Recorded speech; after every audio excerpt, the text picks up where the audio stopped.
Welcome. This is the next webinar in the 2024 New York State World Languages Professional Learning Series.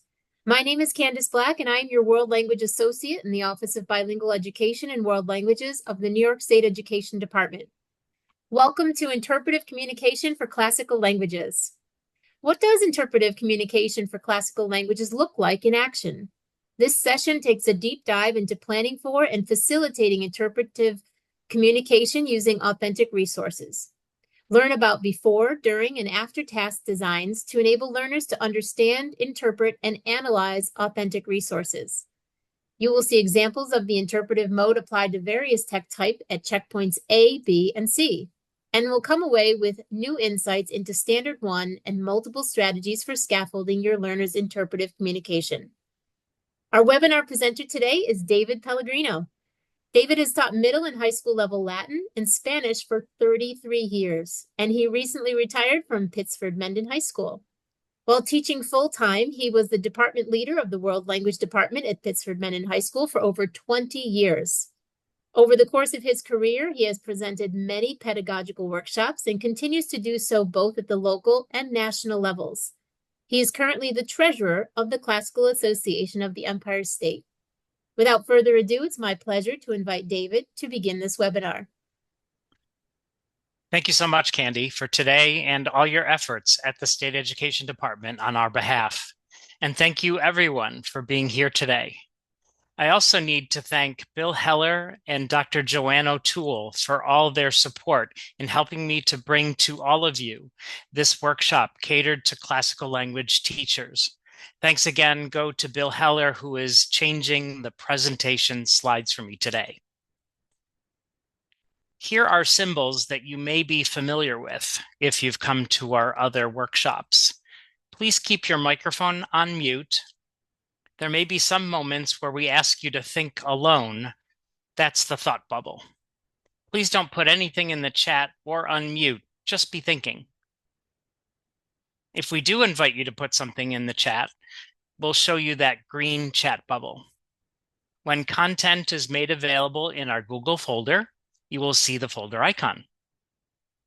And if you have any technical issues, just contact Candy and see if she can help you with those.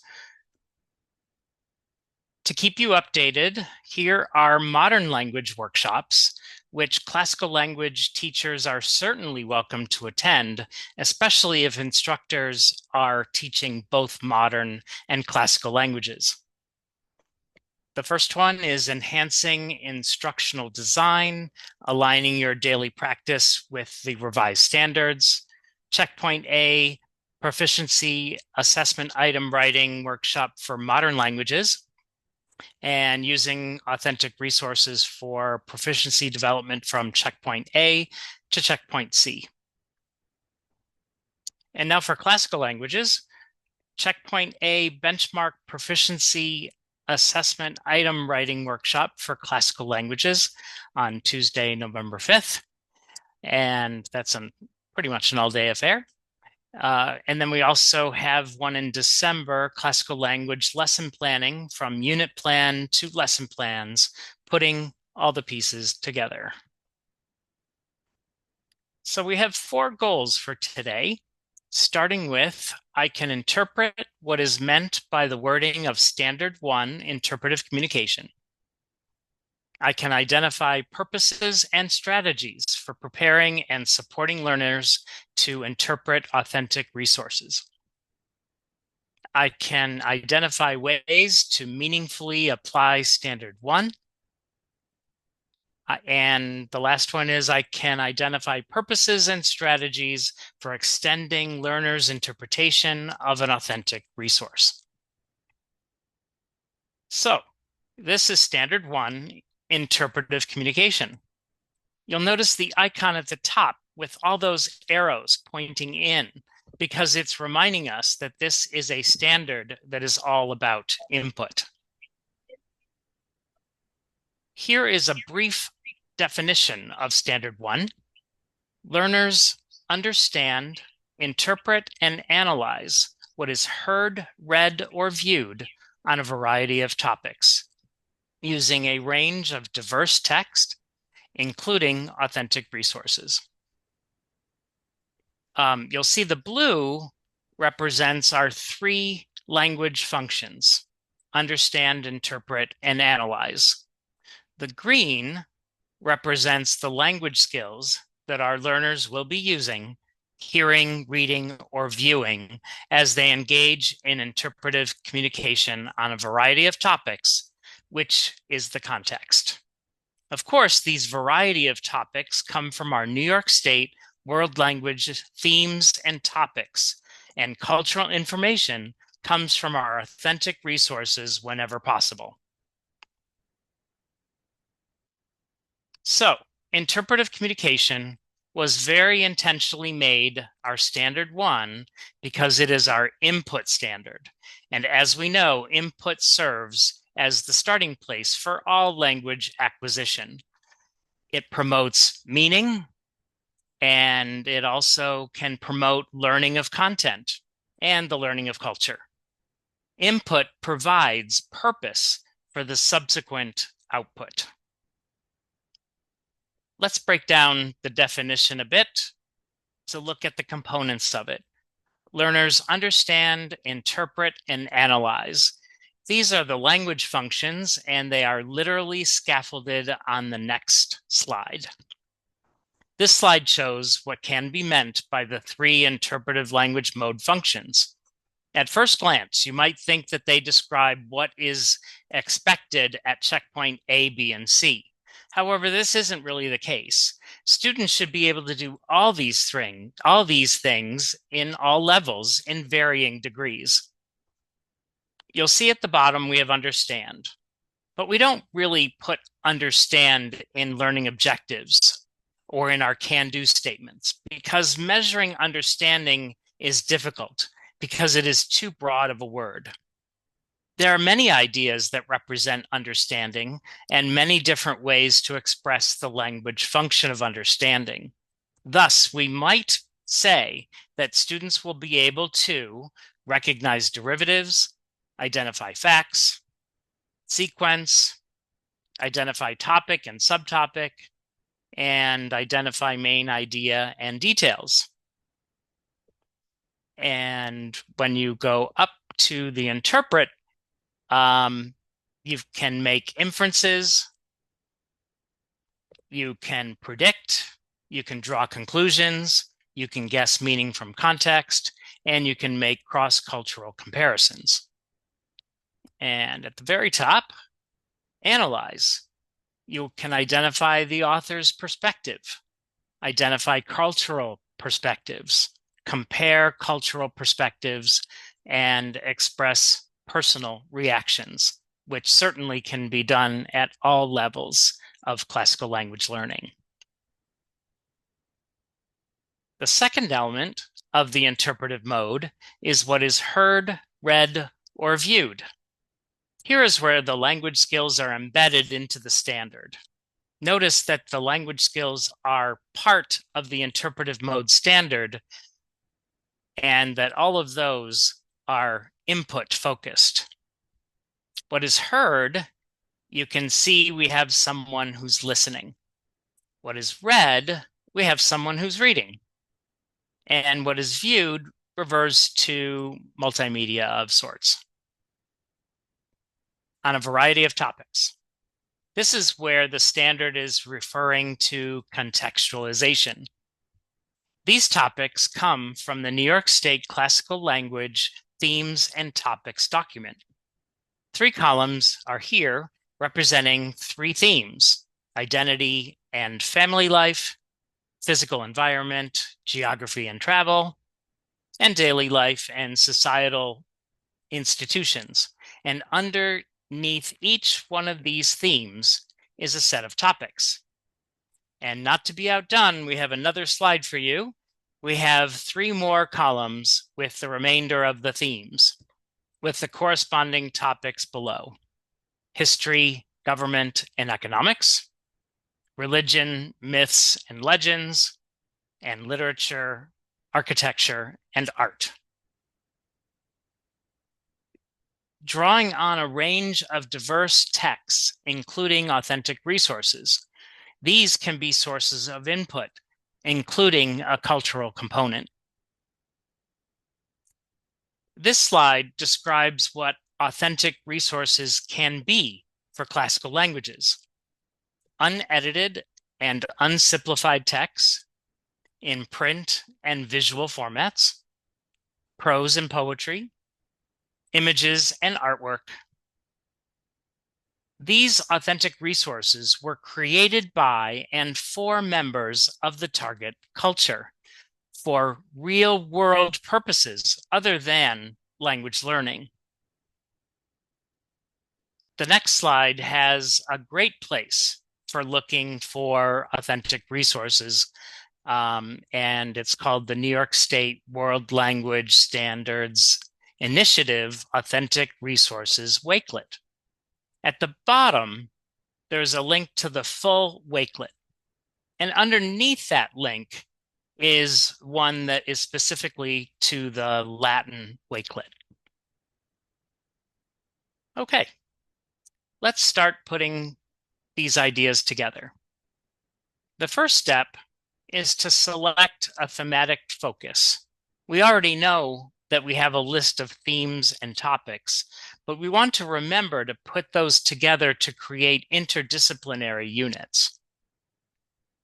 So I'm going to be showing you 3 examples. This first one is at checkpoint A. I began with the themes of daily life and architecture, and I chose the anchor topic of buildings and structures. However, you will see on the right-hand side of the slide that there are more topics that touch upon this unit. You can see that I started with the city of Rome, focusing on the Roman Forum, the Curia, or the Senate House, and the Colosseum. And they all have links to Britannica.com for simple definitions. The next thing that I have in the middle is narrower details of the unit. And it is a small one, the unit that is, and that's okay. Passages that touch upon family members, the story of Androcles and the lion, occupation and class discussions in Latin and English, those are all part of this section. Finally, I have enduring understandings, something that I feel all teachers, especially Latin and Greek teachers, should keep in mind, because people are always constantly asking us, why is this important? And what will it do for me in the future? So these are a few things that learners will take away from this unit. The word colossal, the connection to the colossal statue of Nero that was erected nearby, and the historical context of enslavement, which goes through all of Greek and Roman culture. And certainly those derivatives and Latin used in English as they relate to the passages that are read by our students. Now let's look at checkpoint B. I began with the theme of religion, myths, and legends, and I chose the anchor topic of traditional stories with the focus on Daedalus. Again, you can see on the right that there are more topics that touch upon this unit. At the top, I started with the characters of the myth, focusing on Daedalus and Icarus, Minos, the Minotaur and Theseus, and Ariadne and Bacchus. They all have links to Wikipedia in this one for the background stories. In the middle, the details of the unit provide authentic passages written by hygienists, and they are linked right there. And don't worry, you'll get a copy of all the slides with the links intact. I checked them. These passages will be the stepping stones for your daily lessons. The enduring understandings here will be the word labyrinth, the phrase fly too close to the sun, and of course, more derivatives in Latin used in English based on the passages read during the unit. Finally, checkpoint C. I began with the theme of history and government, and I chose the anchor topic of historical figures, with the focus on Cicero in exile. At the top, you will see Cicero's family and close friend focusing on Cicero, Atticus, Terentia, and Quintus. In the middle, the details of the unit provide authentic passages written by Cicero. But don't worry, these were carefully chosen for their relative ease with appropriate scaffolding, and they are linked right here. These short, doable passages will provide a strong base for your lessons. The enduring understandings at the bottom, I kind of got carried away, kind of fit them in tightly, will be the word oratory, because that'll be new for many students. Details about Cicero's exile and punishment. The English word agenda, which we all know is tied to a key grammatical concept that shows up in the different letters. The review of the Roman calendar and the use of dates in Roman letters, and our raison d'etre of more derivatives and Latin used in English based on those passages. Now that we have a thematic focus, what's our next step? Well, we need to consult those performance indicators again. You can see that Standard 1, Interpretive Communication, has interpretive reading at the top, which is where classical language teachers will spend a preponderance of their time. You'll notice that the checkpoints are defined by ranges, and I know it's small, but I'm going to read some of it to you, not all of it. Checkpoint A has novice mid to novice high proficiency ranges. Checkpoint B, intermediate low to intermediate mid proficiency ranges. And checkpoint C, intermediate mid to intermediate high. Intermediate high aligns with the target for the seal of biliteracy. You will see that intermediate mid takes quite a long time to achieve. So we see it covering across 2 checkpoints. And so this is a place where you can go when you're thinking about the learners for whom you are doing your planning. You can see that Standard 1 interpretive listening is at the bottom. The checkpoint ranges are different, more modest because of the fact that we spend less time here as classical language teachers. Checkpoint A has novice mid, checkpoint B has novice high, and checkpoint C intermediate low. Let's say that I'm planning for my checkpoint A students who are looking towards novice high as a goal. When I read the descriptor, I can see the language function. So, for example, identify the topic and some isolated facts. That's my understand. So it really talks about that literal nature of what we can expect our novice high level students are able to do. What can checkpoint A students do on their own and in what context? Of course, they can do more when we're there to support them, but what can they do on their own? That's what this is. Well, short informational and literary texts should be within their realm. What text type? Simple phrases and short sentences, certainly. So this is what we can expect them to be able to do on their own, as I said before, as we have prepared them.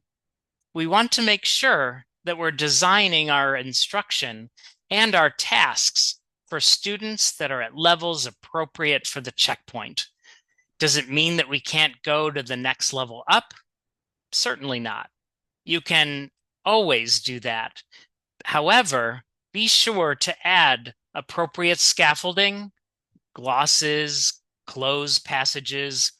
And if you're not sure what closed passages are, that's where you have difficult parts of the passage translated for them, and then blanks for students to fill in the parts where they are able to do quite well, as well as any other scaffolds that you feel your students need to be able to perform beyond where they currently are. Okay, so on this slide, we're building up. We have our thematic focus. We've consulted our performance indicators. Now we can write our I can statements. I can statements really are our goal statements, and they can be written at the unit level, a little bit more vaguely, and written at the lesson level with much more specificity. So, thinking back to the interpretive communication standard, we see, understand, interpret, and analyze. Those again are the language functions. The words heard, read, or viewed, those are the language skills. Variety of topics represent the context. That represents the context. Our authentic resources and other texts based on them are where the cultural knowledge is housed.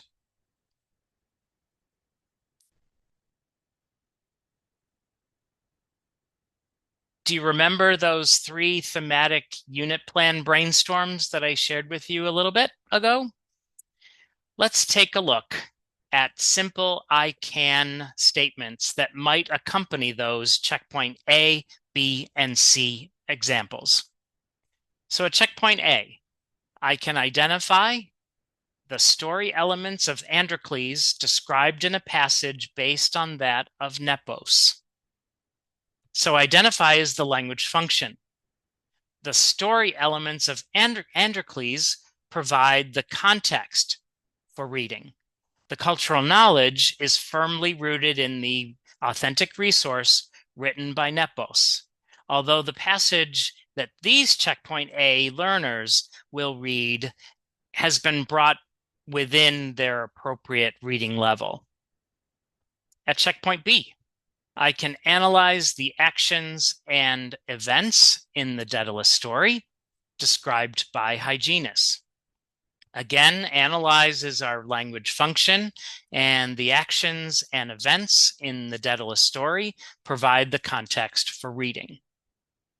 In checkpoint C, I can infer Cicero's mental health condition during his exile from Rome based on his letters to Atticus. Finally, infer is our language function, and reading about Cicero's exile from Rome using Cicero's own words provides the context for our reading.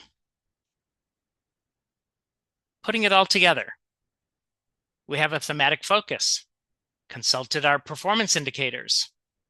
We've written our I can statements.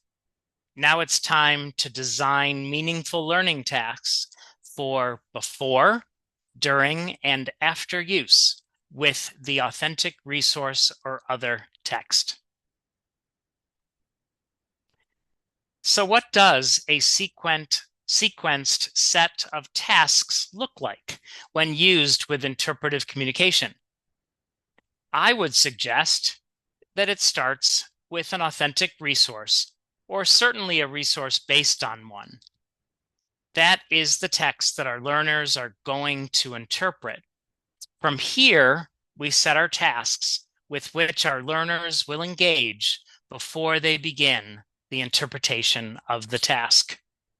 Then we will have a set of tasks that they will work on while they're engaging with the text to interpret it. Finally, here will be additional tasks that we have our learners carry out after they have interpreted the text. There is a document that we call the pre, during, and post strategies for interpreting authentic resources. You will find it in the Google folder.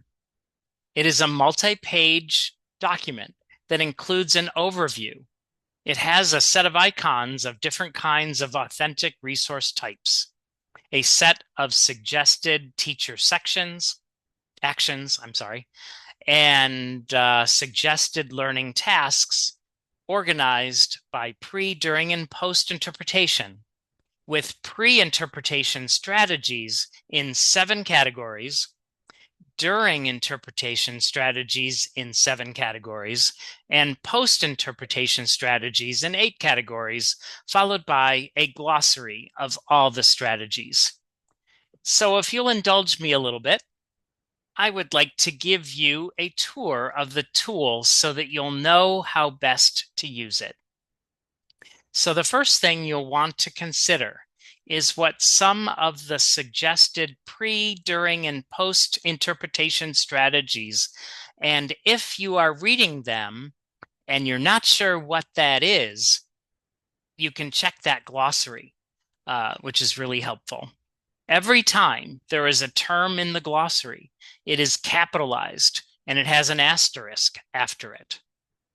Then consider your learning goals and the resource you've chosen. And I'm just going to say resource for now on. And just please understand that I mean authentic resource or a resource based on that authentic one. Also consider the learners. You always have to think about the learners, right? Who they are, their proficiency levels, their interests, and from there, you'll be able to select specific strategies that you'll want to use in your lesson plans. So when we take a closer look, I know it's small, so if we can look at a little bit of it, it'll be easier to see. You'll notice that at the top of each one of these subsections, there's an interpretive purpose.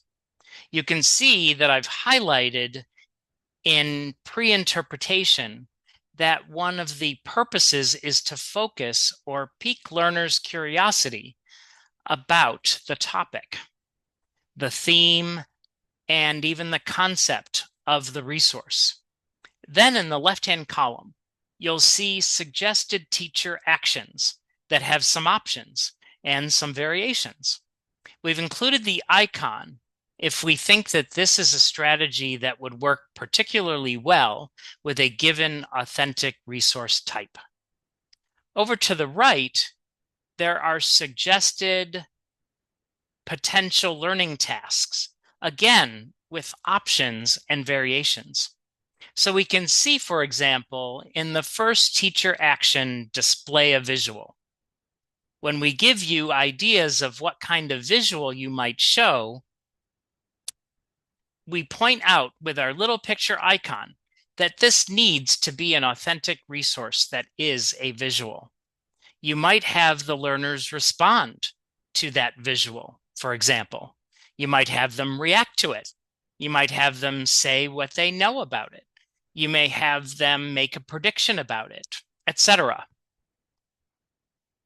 Another portion of this document includes a set of strategies for scaffolding and supporting interpretation of an authentic resource. So be sure to take a look at this. It's on page 4, and it helps you think through some of those ways to manipulate without editing the authentic resource in a way that is very supportive of student interpretation. However, since this authentic reading resource is for classical languages, you sometimes are limited in how many authentic resources are within the ability level of your learners. So you're certainly encouraged to go beyond this to help the students by abridging the passage, using vocabulary and sentence structures according to reading level, glosses, etc. Finally, here, we have a bit of that glossary. Some of those strategies start with numbers, so those are first, and then they're alphabetical after that. And so these are all the strategies that were listed throughout the document. You're only seeing a little bit of it. Again, they're capitalized and with a little asterisk and exactly what their definition is. Some of these strategies are ones that you do naturally because they are part of good teaching. However, there are many more strategies here that you'll want to look at and see if they fit well with what you want to accomplish with your students. I hope that this will inspire you. So here are a few key ideas about pre-interpretation strategies that are strategies that prepare our learners to make meaning of the authentic resource or resource based on an authentic one. They may be enacted in any communication mode.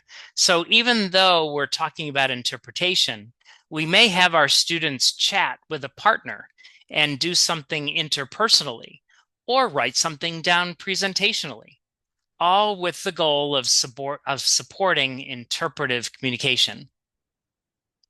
As I mentioned before, there are seven different pre-interpretation strategies that we've included in this document, and here they are. To pique learners' curiosity, to activate or assess prior knowledge, to activate, reinforce, anticipate, and build vocabulary, to build cultural background knowledge, to connect personal experiences or past learning, to familiarize learners with the authentic resource that they're about to interpret, and to familiarize learners with the upcoming interpretive task. So I'll show you an example where I draw on some of these ideas.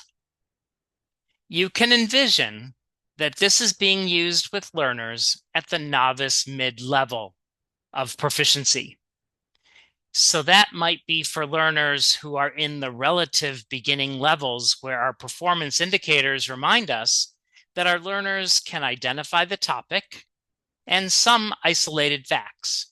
Now that is for an authentic resource.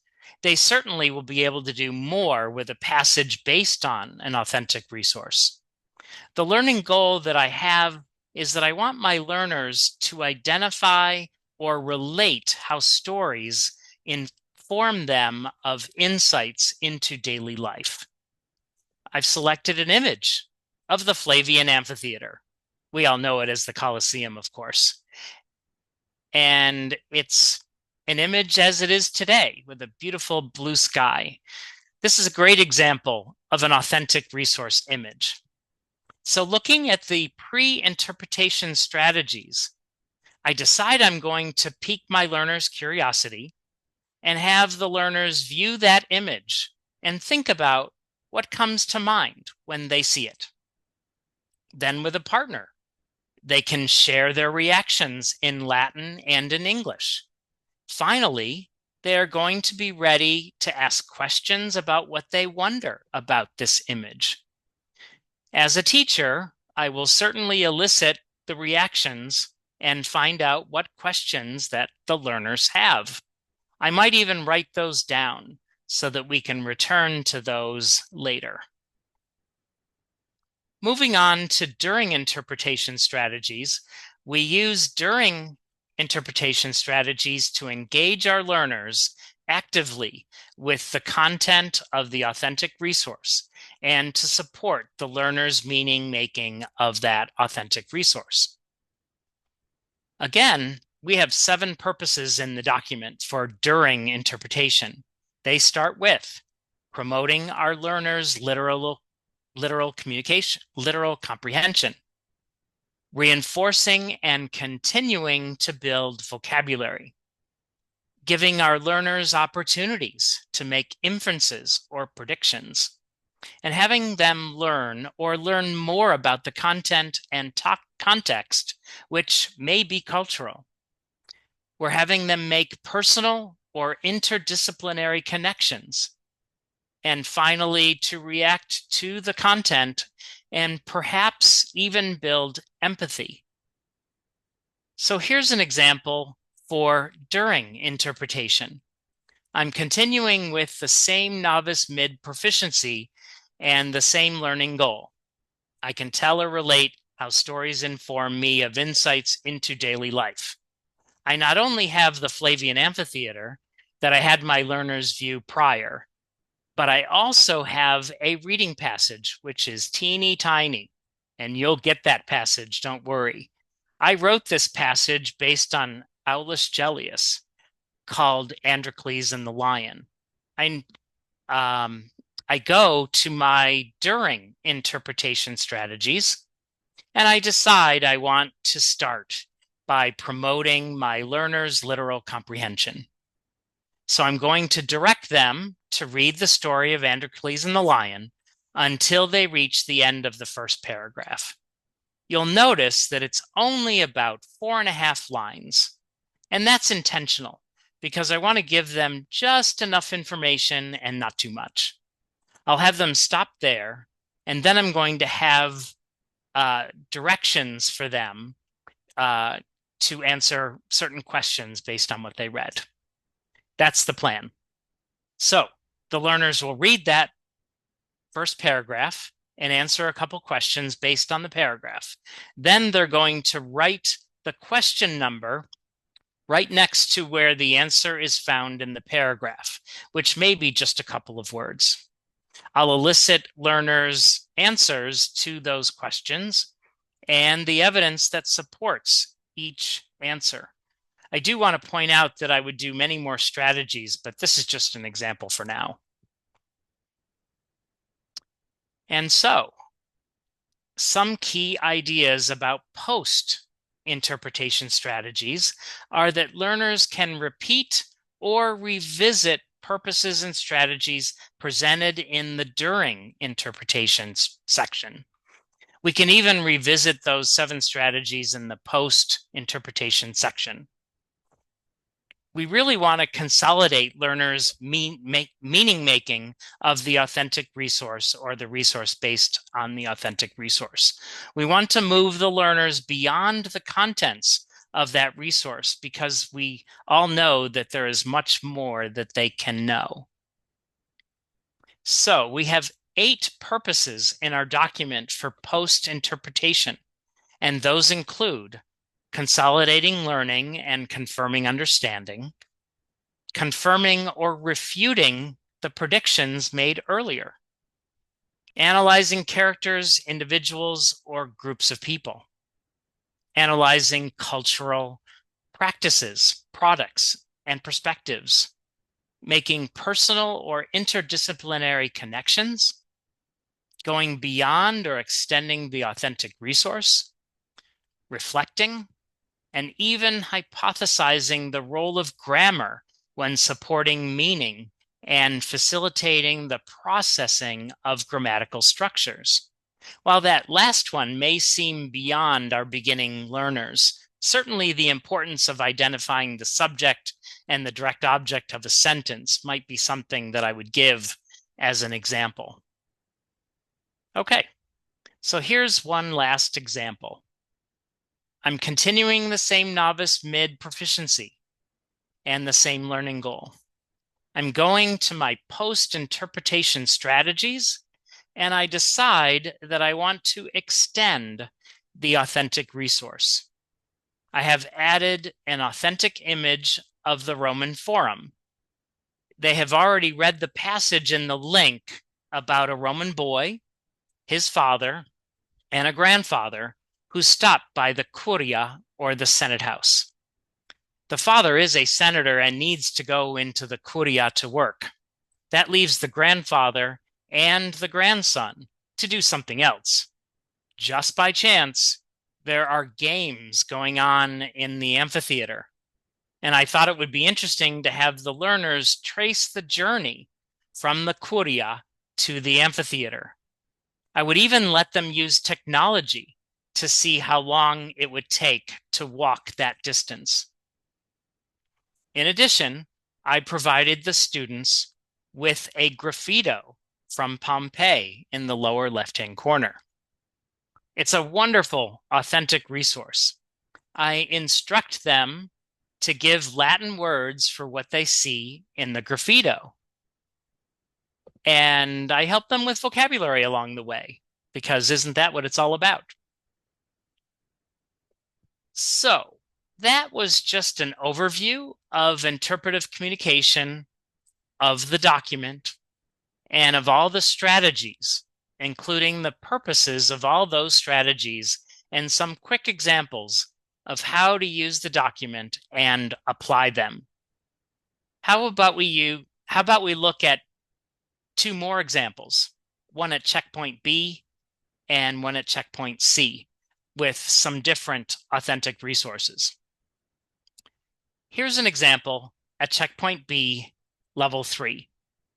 We are talking about learners at the intermediate mid-level of proficiency, where our performance indicators remind us that our learners can understand the main idea and key information in short, straightforward, informational, and literary texts. I have two can-do statements that exemplify my main learning goals. Of course, there are others. I can analyze the key components of the Daedalus story. I can explain how certain events affect the characters and my own feelings. So, looking at pre-interpretation strategies, I decide to activate prior knowledge and to activate, anticipate, and build vocabulary. I show a beautiful fresco of Daedalus, keeping in mind that students at this level need to communicate in Latin at novice mid, talking about interpersonal communication or interpretive communication through listening. We're looking at novice mid when we're talking about conversation. The students would use a mixture of simple, practiced, memorized words, phrases, sentences, and questions in a class discussion. So this is mostly in Latin, but if there's anything in English that the students need help with, I'm certainly going to help them be able to say what they want to say. So that's how we would discuss this image using something other than interpretation. So my plan further is to have students complete the first two columns of a KWL chart. And they're going to do this while viewing the fresco and thinking about the story of Daedalus. If you aren't sure what a KWL chart is, it's a piece of paper with 3 columns. In the first columns, the students will write in Latin and in English what they know. That's the K. In the second column, they're going to write in Latin and English what they want to know. That's the W. In the third column, we're going to hold that off. We're going to hold that for later because that's the place where the students are going to put what they learned. Next, the students are going to share what they have written in their chart. It could be with partners or it could be with the whole class. My plan is to gather key vocabulary along the way that students need to know or need to review. I will use the fresco and perhaps other related images to practice and introduce the key vocabulary that they will be seeing in their passages. Another before strategy is to have the students use the strategy I see, I think, I wonder, while viewing one of my favorite graffiti. This strategy can pique interest in the upcoming reading. It can activate relevant vocabulary and generate predictions along the way. As students share their answers with each other and as a class, I would write down those keywords and definitions if I felt that they were going to help them later on. One more before strategy is to show this amazing mosaic from Zeugma in Asia Minor. This will give more information for the upcoming reading and give purpose for reading a different version of the Daedalus story. By the way, you can ignore the fact that this mosaic shows Queen Pasiphae with 2 female attendants on the left, with Daedalus and Icarus making a cow costume for Pasiphae on the right. Cupid is in the lower left. Well, we're going to ignore all those creepy things in this passage and just focus on the main characters and ignore the rest, as I said. Anyway, the purpose for this new reading is to show that every mythological writer adds to, subtracts from, and embellishes previous versions. I know that most students know this story and may have read a simpler version of it, but this is a little different from what they've read before, and it's just great to have them read other versions. So here we have the first passage in a set of 5, and it's written by Hyginus. I have given perhaps more scaffolding than what you might give, but you certainly will want to cater your glosses to the needs of the students in front of you. And there's a link to the Google Doc for all the passages. Don't worry. And on the next slide, we have 3 comprehension questions that go along with the Latin. Who is Perdix? How does Daedalus feel about Perdix? What does Daedalus do in response? You can go beyond just asking questions by having the students find the Latin that corresponds with their answers. And we can see this in the next slide. So we can have the students look for a description of Perdix. We can have them look for the words that correspond with Daedalus's feeling and his response.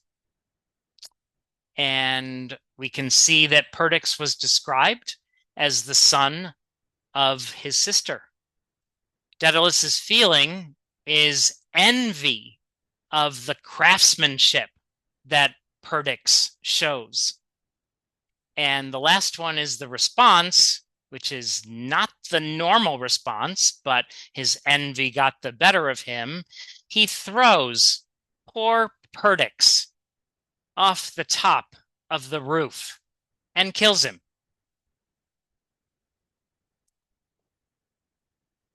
And now we're ready for the post-interpretation strategy of consolidating learning and confirming understanding. We can do that by having the students complete that third column of the KWL organizer. So let's have them do that by showing what they have learned by prompting them with the following questions, which fit the 5 W's: the who, the what, the why, the when, and the where. Who is Daedalus? What is he like? And they're going to use the passages that they've read to answer those questions. Using your knowledge of mythology, why would Minerva help Daedalus? When did Perdix meet his end, and why was that? Where on a map is Crete in respect to Athens? Because it's always important to have students look at maps and see where places are in relation to other places. Let's look at one more strategy, which is to extend the authentic resource. Here is a fresco from Pompeii, which is a bit difficult to see. Since many stories ignore Perdix, let's look more closely at this fresco. So let's look at the next slide. Isn't this great? This is an artist's rendition of the previous fresco so that we can look at the details better. At the top, there is some kind of storyboard. The first panel shows Perdix creating the first saw. The second one, he shows how it works, obviously with a little help. Don't know who that is. The third panel tragically shows that Perdix has died and Daedalus is looking at him from above. The 3 men below seem to be carrying this 3-panel depiction of the myth. The 3 panels also seem to be on some kind of 3-dimensional platform. I'm not sure. Anyway, this is a great way to wrap up the story using Latin words and phrases from the passage, as well as from the students themselves. Finally, I would like to share with you an example at checkpoint C, which could be appropriate for AP or a dual credit program or just an upper level Latin. Right now, we're talking about learners at the intermediate high level of proficiency, where our performance indicators remind us that our learners can usually follow the main idea, main message, and flow of events in various time frames in straightforward paragraph length texts. My overarching goal, among many others, is in the can-do statement. I can analyze the effects that exile has on Cicero. And for my authentic resource, I collected key letters from Cicero to Atticus, written when Cicero was forced into exile by a law introduced by Publius Clodius Pulcher. I've chosen these letters because they are within the reading level of intermediate high with appropriate scaffolding catered to your students. Now, if you have students who are at intermediate mid, you would just provide a few more scaffolds to help them out. So don't think that you have to wait until they're at intermediate high for these activities. Okay, I've digressed. So looking at the pre-interpretation strategies, I decide to familiarize learners with the authentic resource of the first letter that I have chosen. You will see that I have included the first two sentences with a translation. You don't need to give this to the students, but sometimes it's good to provide this translation to just grease the wheels, so to speak. First, I would start a class discussion by asking students, what would it be like for you not to be allowed back home? I could also use a think, pair, share strategy to interpret in their own words why Cicero may be thanking Atticus. These small groups of 2 or 3 could then share their assessments and inferences. Finally, back in a full class discussion, I would ask for the findings of all the groups and how they connect with Cicero's current situation. So my plan further is to pass out this 4-column graphic organizer. I know it's small, so let me describe it to you. At the top, the learners will jot down details about Cicero's exile that they know already, or perhaps that they have just learned. From there, while they read the letters, they will add details to the graphic organizer as they relate to the first column, Cicero's feelings, the second column, requests that Cicero makes, the third column, key details in the letters that the students read, and the fourth column is the learner's own inferences as they read. Then I will let the students know that they will be adding details to this graphic organizer as they read Cicero's letters. This should be no surprise considering how I prepared the students beforehand. My during strategy is to promote literal comprehension of facts, main ideas, and key details to make inferences. So here's the first passage in a set of 5, written by Cicero. Again, I've given perhaps more scaffolding than you might give, but again, you'll want to provide glosses that will help the students wherever they are. Now, we are looking at that same passage. The students alone or in pairs should read the letter a couple of times and underline difficult phrases that they encounter. And if they are working in pairs, they can help each other out. And if they still have issues, they can certainly wait If students are ready to do so, they could also add details to their graphic organizer, but it really depends on where their proficiency level is. Or they can just wait if they need more help. Students can share with a partner what they have learned and any difficulties that they have had in the reading. They can find out how far Vibo is from Rome. Google Maps might be a resource or some other electronic help to find out how far these places are. A class discussion will ensue with students sharing what they found and asking questions for clarification. Another During strategy is to learn more about cultural context and content through a YouTube video linked on this slide a couple of times to learn more about the life of Cicero's friend Atticus. Of course, good teaching would be to stop the video periodically and take questions and comments. You can have learners add details to their graphic organizer along the way. Now we are ready for the post-interpretation strategy of consolidating learning and confirming understanding. We can do that by having the students get into pairs or trios to share their completed graphic organizers and make revisions with the help of the teacher. Let's look at one more strategy, which is to go beyond the authentic resource, to analyze cultural perspectives and to understand derivatives. If your students need Roman calendar review, there's a video linked here.